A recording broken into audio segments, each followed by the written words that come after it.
Engine spin-up time almost complete. Total time 5 minutes 22 seconds. Right on schedule. How are the helium-3 valves holding, Nova? We double-checked the leakage concerns this morning before the launch. All signs green. Any changes to the calculation sequence from Voltaire? No changes since we uploaded the last figures yesterday. It's a clean shot from here to Jupiter. One day the computer will be on board the spaceship. Just imagine that. One miracle of science at a time, Canaveral. Counting down in 5, 4, 3, 2, 1.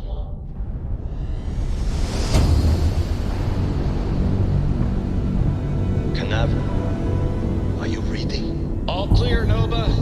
Indicators look good. The ship should be cruising Jupiter's orbit right now. Visual confirmation will be possible in 32 minutes. Afraid the speed of light is on the slow side these days. How does it feel to break the laws of physics, Canaveral? We're all pretty excited down here in NASA, I won't lie. Excited enough to tell me where you got the original data? Not in a million years, Nova.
Station log. Dr. Judith Satien. I have never been so nervous since I defended my dissertation. 4 hours talking to Victor and his team about theoretical metals, atomic bonding, even a half-hour divergence into magnetism that I'm pretty sure was to throw me off the trail of what we were actually talking about. Then, I got to see the lab. I don't know how much I should say, but the periodic table just got thrown out the window.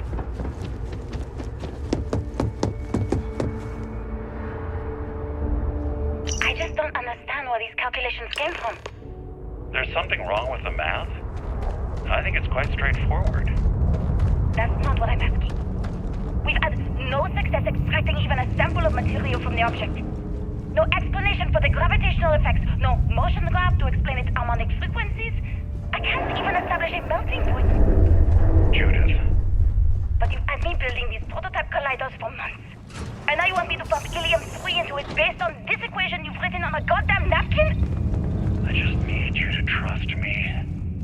I have been trusting you. We keep slamming our heads against a brick wall, getting nothing. And you keep coming up with something new to try. Like, you know what's going to happen. Where are you getting your information, Victor? I'm sorry, Judith. Look, not here, okay? Somewhere off base. I'll tell you everything. But I'm not lying, okay? We're going to discover something important here. I promise.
Project Log, Dr. Victor Isa.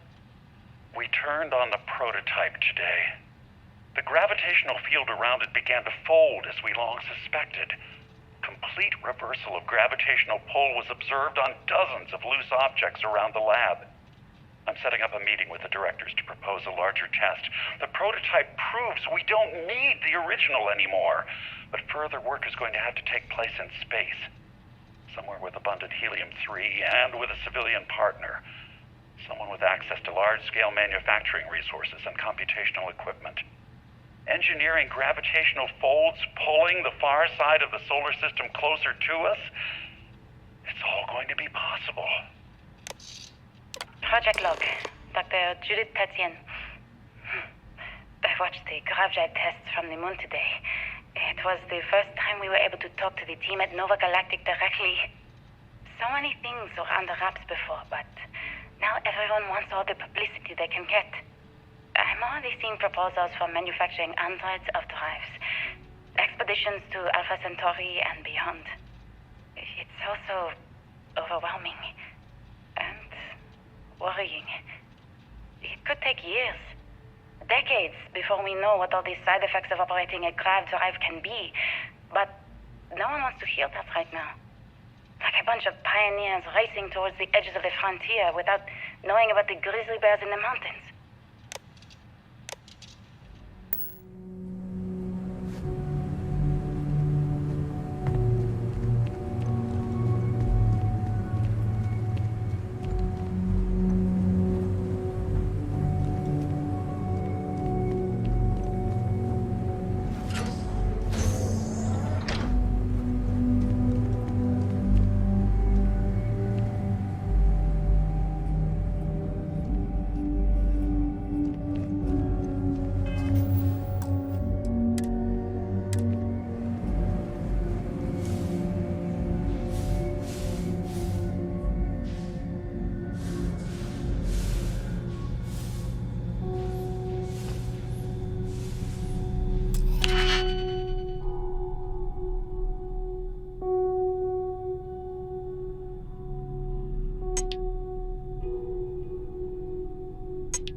I never actually got to visit your labs back when we were working on the grav drive projects. Seems like ancient history now. Only thing we're doing these days is launching weather satellites. Guess this is as good a retirement as any. Now, Project Emitter, you want our help manufacturing scanners to better track these new meteorological patterns we're seeing. Our guess is that the poles might be naturally shifting, causing some gravitational fluctuations that are throwing off our old models. Why do you need the scanning tolerances to be so small? What are you trying to find? I just want to be sure. It's not like we're doing much these days anyway. The glory days are over. Why not give ourselves a challenge before they write us off in the history books?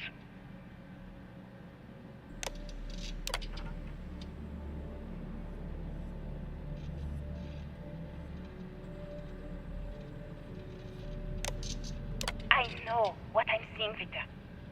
The data coming back from the satellites is very clear. It's the grav drives. All those jumps from the moon. At this rate, Earth's atmosphere is going to start sputtering out into space. Can the drives be fixed? I'm working on some designs that should discreetly solve the problem, under the guise of an emergency update to the fueling pumps. We're talking about the end of Earth, and you're trying to be subtle about it. Judith, the last thing we need is people losing faith in grav drive technology. That might be our only option. To what? Are you seriously saying we should abandon Earth? The timeline is under 50 years. A blink of an eye for a planet, but more than enough time for a human exodus.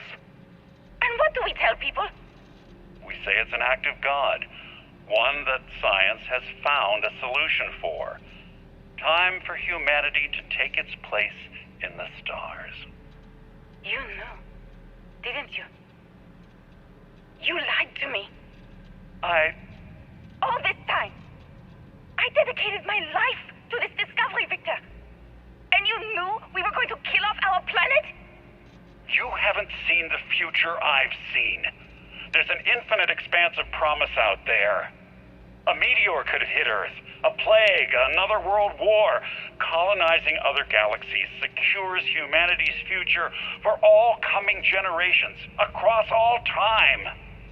At the expense of our home. Stop it, both of you. All that matters is building enough ships to get everyone off this planet. And we need to start now. I'll draft up a statement. We'll need to address the entire international community. I'm sorry, Judith. There isn't a planet in this universe that will be far enough away from you, Victor. We are never speaking again after this is over. My name is Dr. Victor Isa. And if you're listening to this, then you probably already know the truth. I was young when I first headed the retrieval team of an odd gravitational anomaly on Mars. But I kept what really happened that day hidden from everyone except one other person. Even she didn't believe me at first. But I have no reason to lie to anyone now, so I hope you'll accept this confession, whoever you are. When I touched the anomaly, I experienced 12 days of lost time. I met myself. He told me everything that has since come true. The grav drive equations, the tests on the moon, Earth's atmosphere sputtering away because of what we had done. But he also told me about a city thriving on a planet orbiting a distant star. Human culture, art, music, lifestyles evolving and shining brightly across all of space. What price would I be willing to pay for that future? Maybe you don't believe me. Maybe Judith was right and I'm just a coward who wants to believe his mistakes were justified. But everyone has forgotten about the real origins of the grav drive, this artifact from Mars. I hope you make better use of it than I did.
understand now why I asked you to come here? The artifacts unlocked the secret of interstellar travel. At the cost of Earth. An easy trade, honestly. Why have one world when you can have all the settled systems?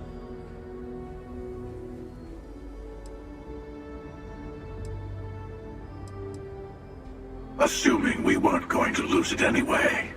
War, disease, famine, all the classics. Don't you see? The power of the artifact forced humanity to the stars. They didn't get to make a choice. How many would have chosen Earth? What gave Victor Isa the right to choose for them? You see the hypocrisy in what the Emissary is saying, right? They don't want to rob people of their free will, but then they steal the artifacts for themselves. In the wrong hands, the power of the artifacts can make anyone a tyrant. That is why we watch over them. The only thing you're watching out for is yourself.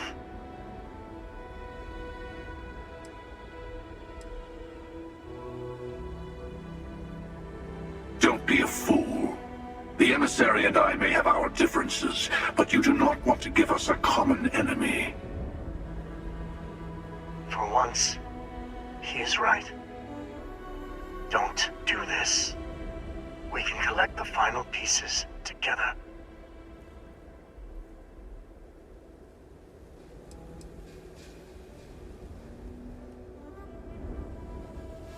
Well, look at that. The Emissary just became my new best friend. You've made your choice. When you're ready, the Hunter and I will be at the buried temple. That's where we'll settle things. Meaning, we'll kill you. But hey, at least we'll wait. The final round doesn't start until there's only one artifact left to gather. And if I'm not mistaken, Constellation has one or two to go.